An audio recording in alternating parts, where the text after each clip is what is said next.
O, ayan, magandang gabi po sa ating lahat and welcome back sa ating daily devotional. Ako po inyong presiders sa gabi ito.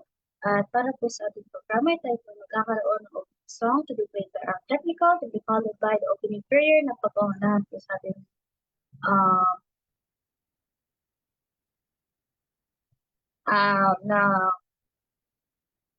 kung sino po sa Tumpak Church. And then after po nun ay mapapakinggan po natin speakers natin sa gabi ito na si Brother Renz Dalawan. And then after po nun tayo po magkakaroon na sharing of insights kung may gusto po kayong idagdag. And after po nun tayo po magkakaroon ng closing song and then closing prayer to be followed by our speakers. So ito ang pagsunod na programa natin sa gabi nito. Kaya ngayon po tayo ay dumako na sa ating opening song.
Lingawan Pampa po.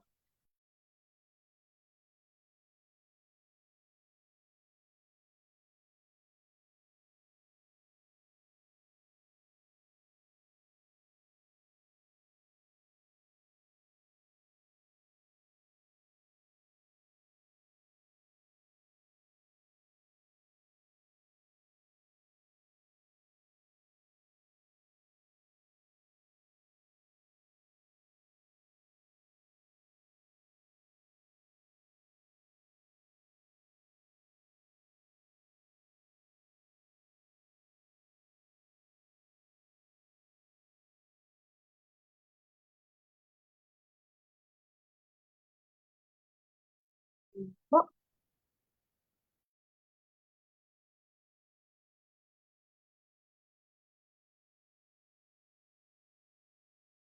Ito lang po. Lang.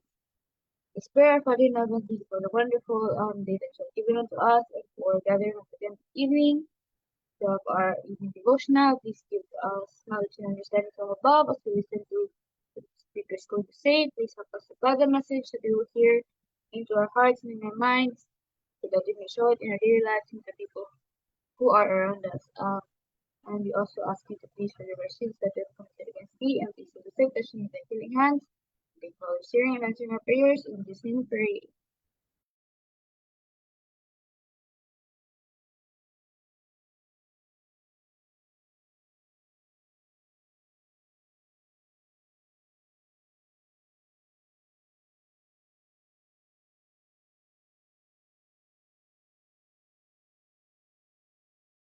Hello po, magandang ah, gabi. So it's already evening po.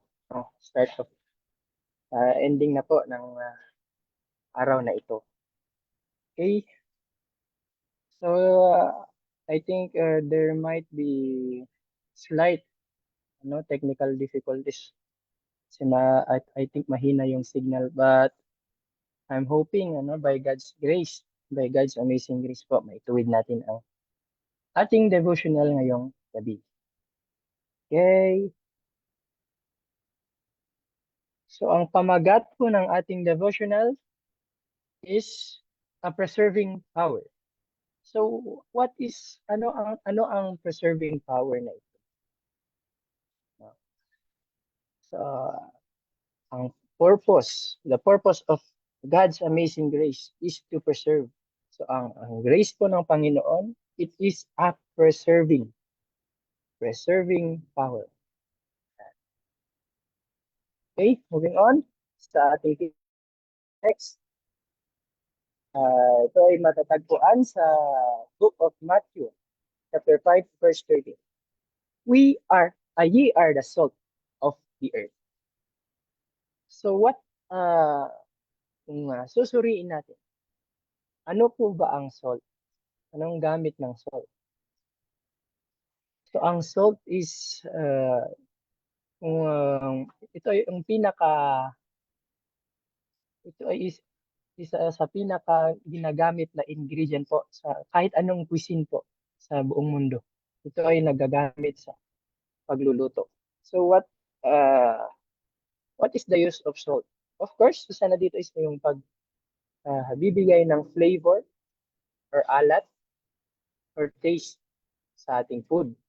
And ang salt din is isa sa pinaka ginagamit na pang-preserve ng food. So to prevent the decay of yung mga food na prepare natin. So what do we mean by we are the salt of the earth? So we are also the preservers of the earth, or we are the preservers. Tayo ang nagpre-prevent din ng decay. Anong decay kaya yon? So we are the preventers of the decay of moral and spiritual po. Yan. So by these words of Christ, we gain some idea of what constitutes the value of human influence. It is to work with the influence of Christ. So let us take note na yung influence natin ay dapat ay influence ni Christ. Tayo ang nag-e-extend ng influence ni Christ. To live where Christ lives, to impart correct principles, and stay the progress of the world's corruption. So tayo ang nagpre-preserve ng mundo against corruption.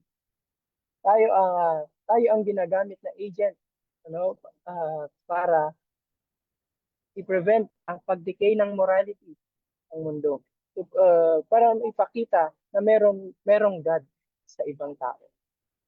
It is to diffuse that grace which Christ alone can impart. So ang grace na ito ay hindi natin na-produce ng sarili natin. It is from Christ. We are saved by grace, Christ. Therefore, we also share yung grace na yun sa iba. It is to uplift, to sweeten.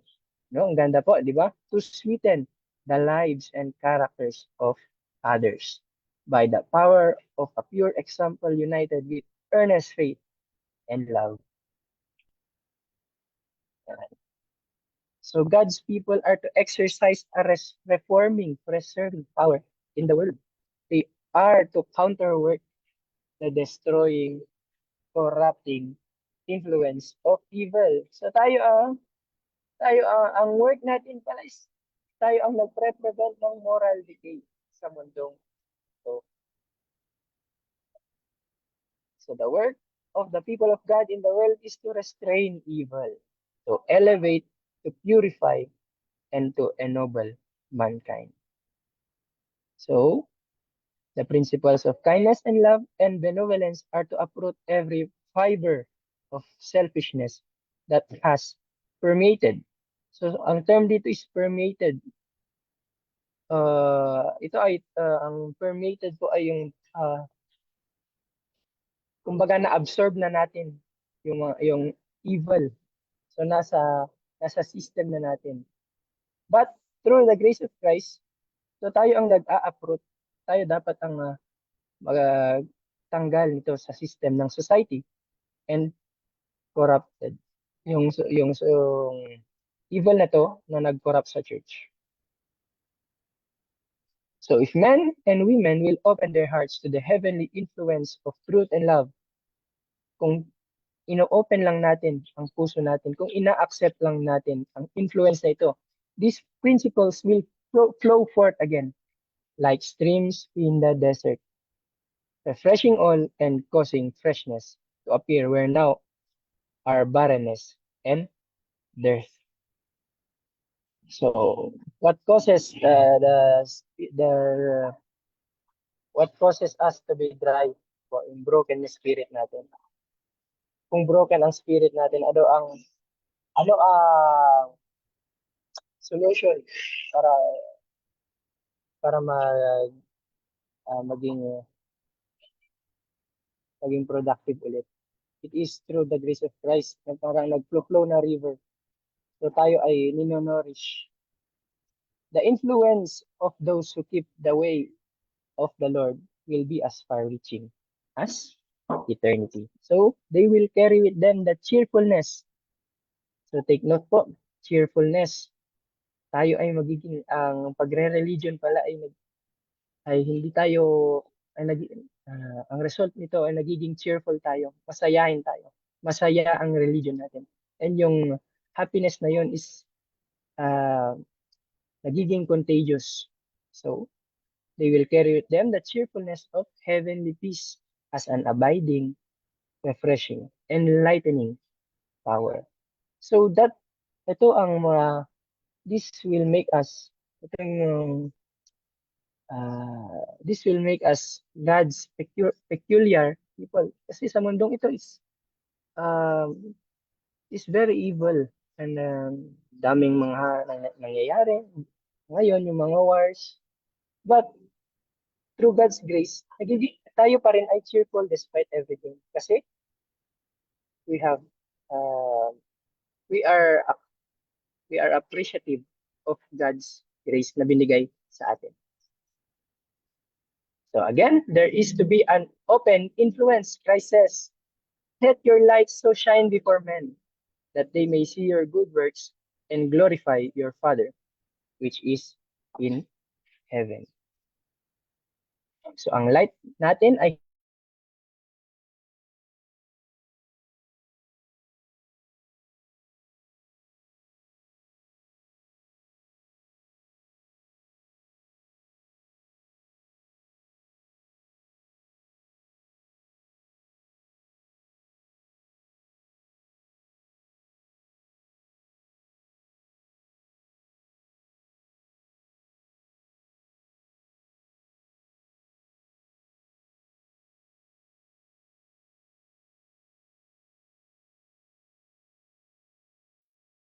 Brother Ren,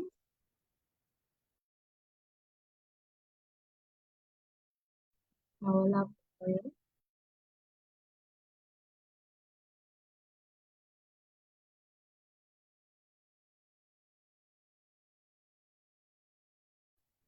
hello po. Nawala po ba? Okay na po. Okay na? Yung Okay. So ads ituloy po, na.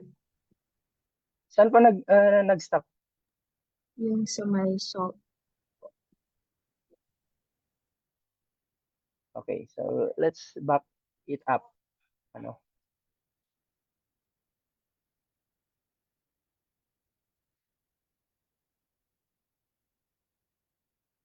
Dito po ba? Ate Sam? So ulitin ko na lang po. So again, there is to be an open influence. So ang influence natin ay open. Yung light natin, hindi natin tinatakpan. Hindi natin nilalagay sa ilalim ng bed or ilalim ng lamesa. So it is an open influence because we should let our light so shine before men. So ang light natin nakikita. So they may see yung good works and glorify our Father which is in heaven. So ang works natin ay means para mag-glorify ang Panginoon natin. So why? So dahil nakikita nila sa atin yung goodness ng Panginoon natin sa langit. So ang words natin is not for our own glorification. Hindi po tayo ang napupuri. But we must say, praise the Lord sa ating goodness. Brother Ren, hindi mo po nakashare yung screen. Oh. Sorry. Wait lang. Nakashare naman di.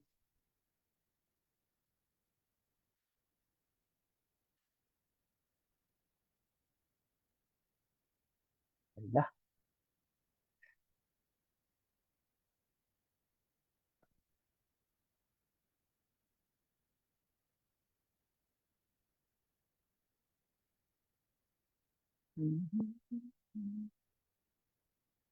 Ano to?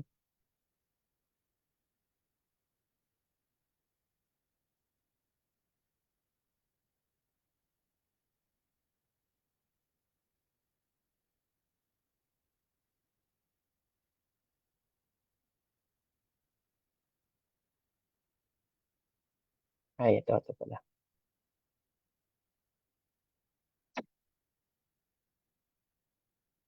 Ayan. Okay, kita na po ba? So, hindi ko na to. Okay. Okay na.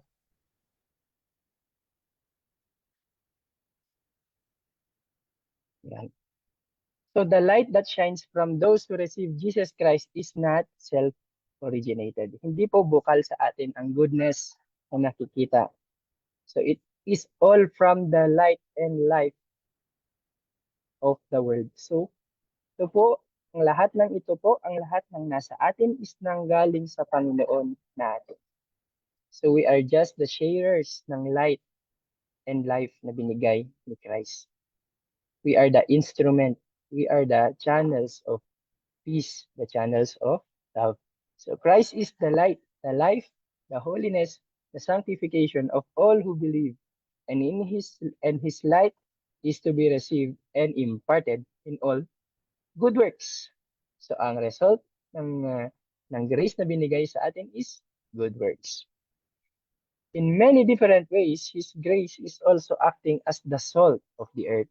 So, whithersoever this salt finds its ways to homes or communities, it becomes a preserving power to save all that is good. So, despite the evilness ng mundong ito, merong mga nagpre-preserve, merong mga tao ang Panginoon na nagpre-preserve. And ilang nagpre-preserve, sabi dito, to destroy that is evil, to destroy the decaying power. Okay? So true religion is the light of the world, the salt of the earth. So Christ's own character was to be represented in His disciples. So tayo ang representatives ng Panginoon. They were to bear the gospel to the world. They were to be doers of the word that they presented. So hindi lang tayo nagsasalita pero gumagawa tayo. So which was to be to them and to others a savor of life unto life. From them was to go forth a message illuminating in its influence and saving in its power. So ang responsibility po natin ay maging influence. So the fountain of grace and knowledge is ever flowing. It is inexhaustible. It is from this abundant fullness that we are supplied. So ang grace pala ng Panginoon is di nauubos. So we can go and uh, parang nag-iigib lang tayo sa isang fountain na hindi nauubos yung grace ng Panginoon. So ito yung grace na ito nag-flow through us at ini-spread natin sa mundo. Because we are the preservers of the world. Yan po, we are the salt of the earth. So, dyan na po nagtatapos ang ating ang aking presentation. Hindi po yung devotional natin. Si I hope na marami po ang magbibigay ng additional insights, testimonies. So, yan po. So, thank you for listening.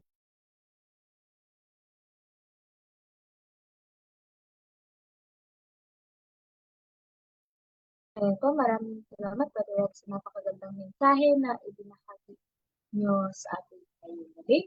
Na dito nga po, pinapakita na sa devotional natin, A Preserving Power, na sinasabi po dito na ang Panginoon tinatawagan po ang mga tao na maging active force na po para sa ikabuti at ay nga po, para ma-restrain and matanggal ang kasamaan at ang human selfishness. So, sinasabi po dito na ang tunay na Christian influence ay nagpo-flow directly nga po galing sa Panginoon para po mas mapaganda o mas mapabuti po ang ating mga character at sa pamamagitan nun mababago din yung mga taong nakapalibot sa atin. Sa pamamagitan nga po ng earnest faith and ng active love ay may influence din po sila na may inspire din po sila na sumunod kay Kristo para po magkaroon ng ayun nga po, Christ-like character. So, sinasabi po dito na kahit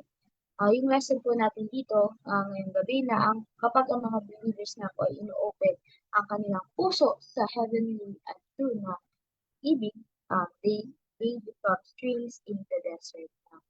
At magpapa-fresh po ng spiritual barrenness at maglilid po ng impact na mag-reach sa atin. So, ayun nga po, and then sasabi sa slide ni Brother Renz, na a fountain of grace and knowledge is ever flowing, it is accessible, it is warm, abundant fullness, and fires. Kapag naka-invest talaga tayo, hindi po tayo mauubusan ng pagpapala galing sa Panginoon. So, sino po ang gusto mag-share ng kanilang insight ngayong gabi? Kasama po tayo dito, yung church, Osborne family.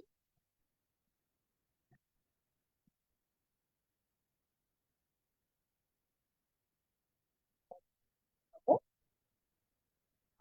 kung wala na, maliwan na rin po yung mensahe sa gabi ito. Tayo po ay dumako na sa ating closing song, the led by the closing prayer of ours.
Um, So let us put ourselves in the presence of the Lord.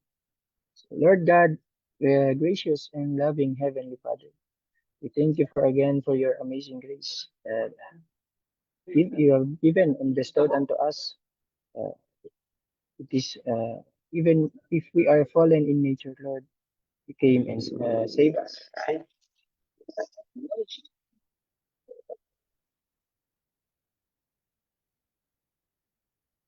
Ask for your forgiveness, for so we do not use our influence for good sometimes. Lord, help us once again that we may uh, ask for your grace. Lord, give us your grace. Give us our daily bread so that we may go through this world, that we may be preservers of this world. Lord, as we go to sleep tonight, watch over us. Let no evil befall unto us, that we may continue serving you. We may continue to be workers in your field. All these things, Lord, we ask in the precious name of Jesus Christ, your Son. Amen. Amen. And maraming salamat po, Brother Lance, sa pag-lead ng ating closing prayer and sa pag-share ng napakagandang sa ating ngayong gabi. Maraming salamat po sa mga nakasama natin sa Zoom and sa mga nanonood po sa YouTube.